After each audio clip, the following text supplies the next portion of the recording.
Bon, en janvier, je vous disais dans cette vidéo que l'immobilier au Québec, c'était devenu un terrain de jeu pour les masochistes. Presque 6 mois plus tard, est-ce que c'est pire? Est-ce que c'est mieux? C'est une méchante bonne question. Ces derniers temps, je prends beaucoup de marches. Puis pendant que je marche, je me parle. Ok Mick, ton CELI est plein, ton REER aussi. C'est quoi notre prochain move? On s'achète-tu un autre immeuble? Ça ferait quand même du sens. En théorie! Puis pendant que je marchais il y a quelques jours, j'ai vu dans ma rue une maison avec une belle pancarte à vendre. Et la beauté de la chose, c'est que ça faisait plusieurs fois que je me disais « Hey, si cette maison-là, un jour est en vente, je serais peut-être intéressé. » Alors, arrivé chez moi, j'ai sauté sur mon ordinateur et j'ai été voir combien est la vente cette maison. Pour remettre les nouveaux un peu en contexte, j'habite à Trois-Rivières. Je me suis acheté un duplex dans le temps de la pandémie, payé 180 000 $ et j'ai mis environ 10 000 de rénovation dessus. Et c'est un immeuble que si je décide de ne plus habiter dedans, donc le louer les deux parties du duplex, je peux facilement avoir un très gros cash flow positif. Puis là, je t'entends.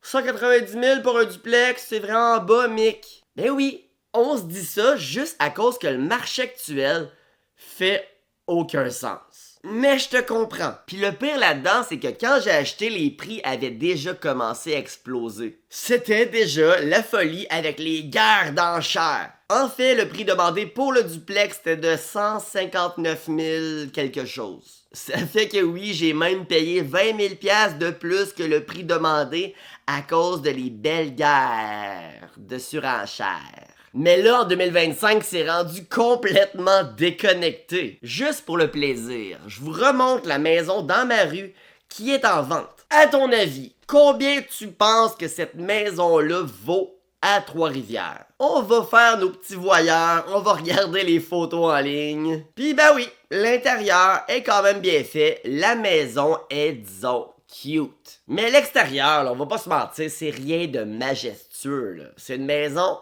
correct. Non mais sérieusement, c'est une maison banale, là. Rien qui vient faire battre ton cœur. C'est clairement pas le genre de maison que tu regardes en passant puis tu te dis « Wow! Ça, c'est mon genre de maison de rêve. » Puis j'y enlève rien, là. C'est cute comme maison. Je l'achèterais moi-même, là. Mais, à mon avis, ça vaut pas ce qu'il demande comme prix, là. Ça fait que combien ça coûte à ton avis? Bon, je t'ai-tu laissé assez de temps pour réfléchir, là? Ça fait que combien tu penses? Combien à ton avis? Fais pause sur la vidéo, écris en commentaire c'est quoi ton guess. Puis like donc en même temps, 2 pierres d'un coup, c'est plutôt 1 pierre deux coups. Je me suis trompé, on continue quand même. Bon, maintenant que tu m'as aidé dans mon algorithme, le prix demandé, c'est un gros 459 000 $. Quoi? C'est pratiquement un demi-million, ça, là. Êtes-vous rendu fou?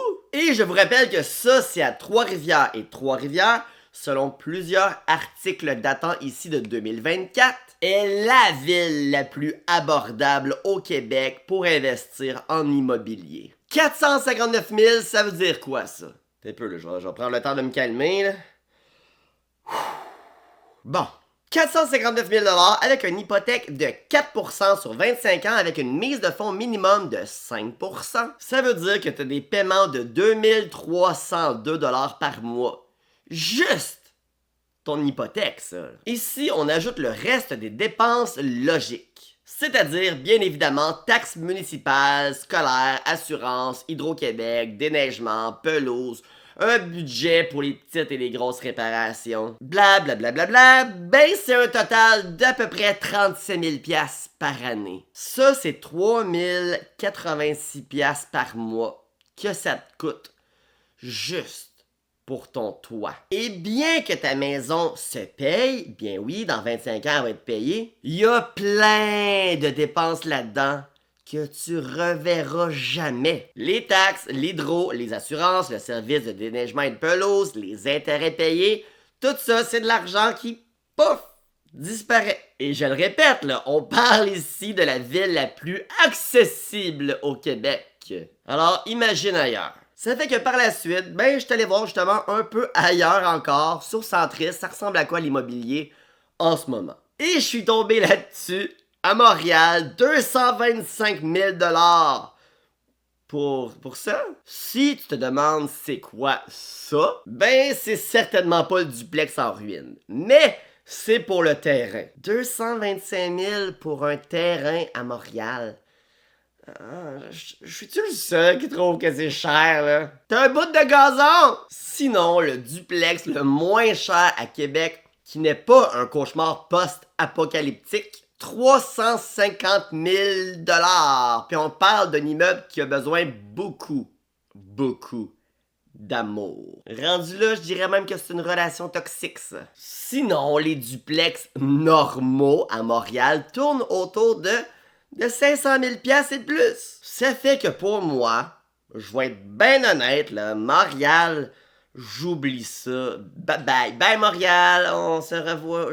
Bye, il n'y en a pas de Montréal, c'est fini. De toute façon, pour ma part, si j'achète un autre immeuble, ça serait à Trois-Rivières, point barre. Et justement, j'ai trouvé un immeuble à Trois-Rivières que je vais vous montrer dans 2 petites secondes. Mais juste avant, petite parenthèse. Oui, c'est mon mime de parenthèse, ça. Si t'aimes ce que je fais, c'est-à-dire des vidéos complètement gratuites sur YouTube et que t'as envie de m'encourager, 3 façons super simples. La façon gratuite, continue d'écouter, de liker, de commenter et de partager. Ça peut paraître banal, mais pour moi, je vous le dis guys, ça fait toute une différence, c'est énorme, merci. Deuxièmement, la façon qui te prend 10 minutes de ton temps, mais te donne également de l'argent gratuit. Ouvre un compte Wealthsimple avec mon lien dans la description, t'ouvres n'importe quel compte, tu déposes 1 pièce et tu reçois 25 $ gratuits. Puis moi aussi, je fais de l'argent. Fait que go si tu l'as pas fait. Et 3, tu peux te procurer mon e-book Investir simplement, rapidement et efficacement. C'est un condensé de toutes les informations les plus pertinentes à savoir en seulement 20 minutes de lecture. C'est pas une formation de merde à 5000 $, là. C'est un recueil à 20 $. Et si je suis autant à l'aise de vous en parler, c'est parce que je le sais qu'il aide réellement les gens qui se le procurent. Bon, de retour à l'immeuble de Trois-Rivières que j'ai trouvé. C'est un immeuble que j'ai hâte de voir ton opinion. Personnellement, je trouve que ça fait presque du sens. Presque. C'est un duplex quand même bien situé, à pratiquement 250 000 $. Et ce duplex contient en fait 2,5,5 à l'intérieur. Et pourquoi je dis que ça fait presque du sens? C'est parce que pour que le cash flow soit pratiquement à 0 $, c'est-à-dire que tu sois pas perdant, mais que t'es pas non plus gagnant, là, il faudrait que tu loues les 2 appartements à 1119 $ par mois. Ce qui, à mon avis, est quand même cher pour Trois-Rivières. Je dirais 100-200 $ trop cher. Mais en même temps, je suis peut-être trop généreux comme proprio, tu sais, en bas, je loue ça à même pas encore 900 $, je pense que c'est 875 que je loue. Mais en même temps, peut-être que ça se louerait quand même, là. Je suis peut-être juste trop généreux en tant que propriétaire. J'ai montré ce duplex-là à mon ami, puis il m'a dit, ben oui, tu peux louer ça à 1119 $ sans problème. Je suis comme, ouais, mais c'est cher. Puis comme, ouais, mais le marché, il est cher en ce moment. Puis je suis comme, ah, mais je me sens pas bien de faire ça.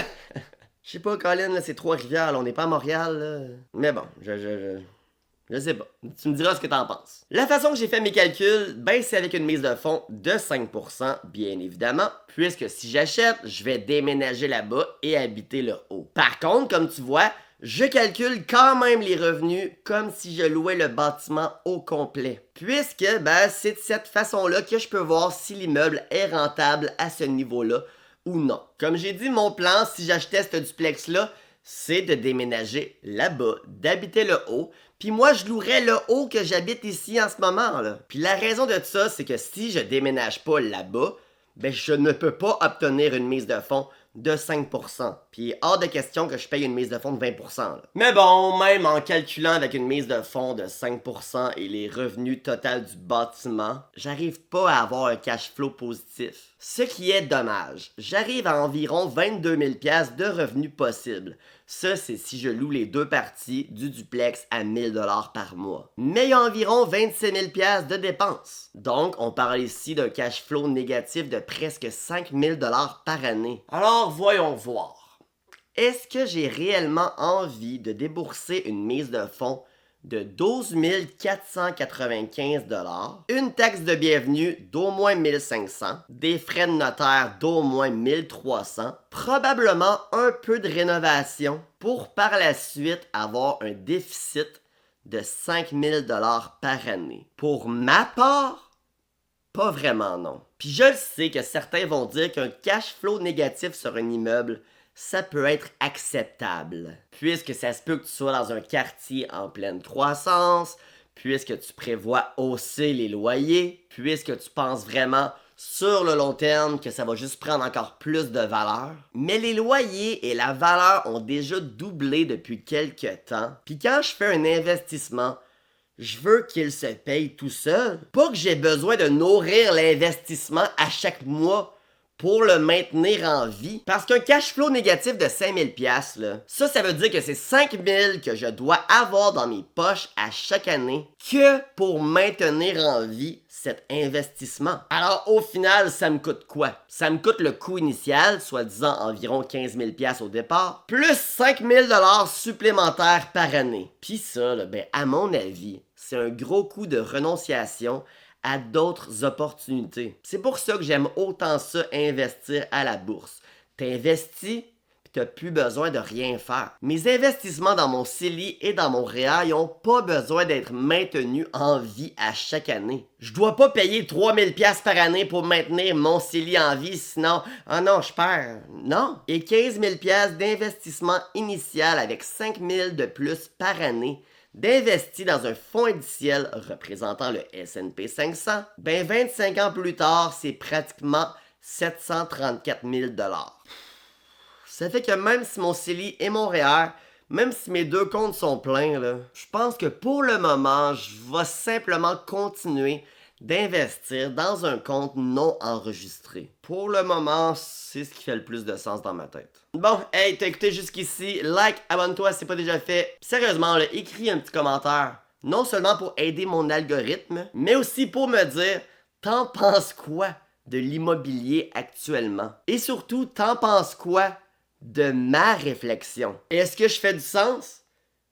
Ou est-ce que je suis complètement dans le champ?